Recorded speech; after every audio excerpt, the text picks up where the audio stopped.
வணக்கம். இது பிரியோ சினிமாவின் வெள்ளித்திரை வரலாறு. நான் உங்கள் அபிதா. தமிழ் சினிமாவில் ஒரு கதாநாயகனை மக்கள் தலைவராகவும் ஒரு தலைவரை தெய்வமாகவும் மாற்றிய திரைப்படம் இருக்கு என்றால் அது 1958 வெளியான நாடோடி மன்னன் திரைப்படம்தான். இது வெறும் சினிமா கிடையாது. ஒரு மனிதனின் வைராக்கியம், தொழில்நுட்ப புரட்சி மற்றும் அரசியல் மாற்றத்தின் சங்கமம். இந்த திரைப்படத்தின் வரலாற்றின் பின்னணியை விரிவாக பார்க்கலாம். நாடோடி மன்னன் படத்தை தொடங்கும் போது எம்ஜிஆர் அவர்கள் மிகப்பெரிய பொருளாதார நெருக்கடியில் இருந்தார். படத்தின் பட்ஜெட் அந்த காலத்திலேயே 18 லட்சம் ரூபாய். அது ஒரு பிரம்மாண்டமான தொகை. எம்ஜிஆர் பிக்சர்ஸ் நிறுவனத்தின் முதல் தயாரிப்பு என்பதால் தனது மொத்த சொத்தையும் பணயம் வைத்து இந்த படத்தை தயாரித்தார். இவ்வளவு பொருட்செலவில் இந்த படத்தை தயாரிப்பதற்கு என்ன காரணம் என்று அவருடைய சினிமா வட்டாரங்களில் நிறைய கேள்விகள் எழுப்பப்பட்டது. அதற்கு அவர் அளித்த ஒற்றை வார்த்தை, இந்த படம் ஓடினால் நான் மன்னன், இல்லை என்றால் நான் நாடோடி.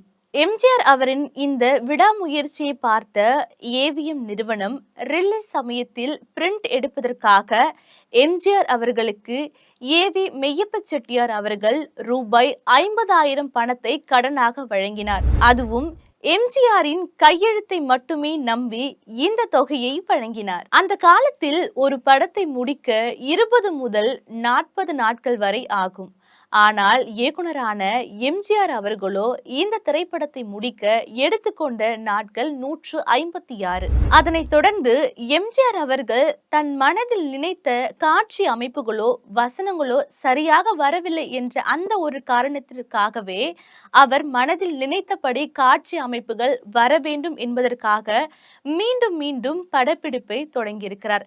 இதற்காக அவர் எடுத்துக்கொண்ட நாட்கள் 156 நாட்களாக தேவைப்பட்டிருக்கு.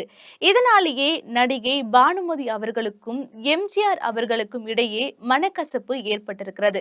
இதன் காரணமாகவே பானுமதி அவர்கள் இந்த நாடோடி மன்னன் திரைப்படத்தில் இருந்து விலகியிருக்கிறார். இதைத் தொடர்ந்து எம்ஜிஆர் அவர்கள் நாடோடி மன்னன் திரைப்படத்திற்காக முதல் முறையாக கதாநாயகியாக சரோஜா தேவி அவர்களை அறிமுகப்படுத்தினார். படப்பிடிப்பு தளங்களில் நடந்த இந்த செய்தியை அறிந்த தினத்தந்தி நாளிதழ் கிண்டலாக எம்ஜிஆர் அவர்களை கோமாளி மன்னன் என்று எழுதியுள்ளனர். நாடோடி மன்னன் திரைப்படம் ஒரு சிறந்த அரசியல் பரப்புரை கருவியாகவும் பயன்படுத்தினார் எம்ஜிஆர். வண்ண காட்சிகளில் திமுகவின் கருப்பு சிவப்பு நிற கொடியும் உதயசூரியனின் சின்னமும் திரைப்படத்தில் நுணுக்கமாக பயன்படுத்தினார் எம்ஜிஆர். நாடோடி மன்னன் திரைப்படத்திற்கு வசனங்களை எழுதியவர்கள் கவிஞர் கண்ணதாசன் மற்றும் ரவீந்தர். இதில் புகழ்பெற்ற வசனங்கள் என்னவென்றால், சண்டை வேண்டாம், உணவுதான் வேண்டும். என்னை நம்பாமல் கெட்டவர்கள் உண்டே தவிர நம்பி கெட்டவர்கள் இன்று வரை எவரும் இல்லை. இத்திரைப்படத்தின் வசனங்கள் இன்றும் சமூக நீதிக்கான குரலாகவே இன்றும் இருக்கிறது. நாடோடி மன்னன் திரைப்படத்தின் வெற்றியை கொண்டாட திமுக ஒரு மாபெரும் ஊர்வலத்தை நடத்தியது. அப்போது எம்ஜிஆர் அவர்களுக்கு 50 கிலோ எடை கொண்ட தங்கவாள் பரிசாக வழங்கப்பட்டது. அதை எம்ஜிஆர் அவர்கள் அப்படியே கட்சிக்கு நிதியாக வழங்கினார்.